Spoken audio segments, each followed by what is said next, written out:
Hello hi నమస్తే. అందరూ ఎలా ఉన్నారు? ఈరోజు మనం ఒక వెరైటీ కూర చేసుకోబోతున్నాం. ఆ కూర ఏంటో తెలుసా? చింత మొగ్గలతో చికెన్ కర్రీ.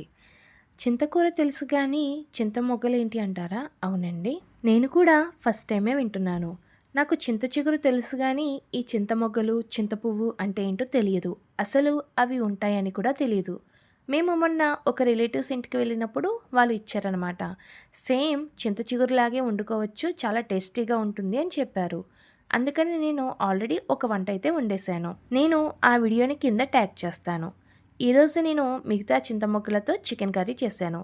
ఇలా ఒక్కసారి కనుక మీరు చేసుకుని తింటే నిజంగా చికెన్ని ఇంత రుచిగా కూడా వండొచ్చా అనిపిస్తుంది. చూస్తున్నారు కదా, ఇదే చింతమొగ్గ. ఇందులో చింత చిగురు కూడా ఉంటుంది. ఈ రెండూ కలుపుకొని మనం ఎప్పుడూ చేసే చికెన్ కూరలాగా వేసుకొని అందులో వేసుకొని చేసుకోవచ్చు. అయితే ఇక్కడ మనం కొంచెం మసాలాని తక్కువగా ఉపయోగించుకోవాలి. కూర అంతా అయిపోయిన తర్వాత నీళ్ళు ఎక్కువ లేకుండా ఉడికించుకొని ఇలా మనం తీసుకురావాలి. తర్వాత లాస్ట్లో కొత్తిమీరతో సర్వ్ చేసుకుంటే టేస్టీ టేస్టీ అయిన చింత మొక్కలతో చికెన్ కర్రీ రెడీ అయిపోతుంది. దీనికి చింతపండు రసాన్ని కాంబినేషన్గా తీసుకుంటే ఆ రుచి ఆహా అని చెప్పాల్సిందే. మీ అందరికీ నచ్చితే లైక్, షేర్ అండ్ సబ్స్క్రైబ్.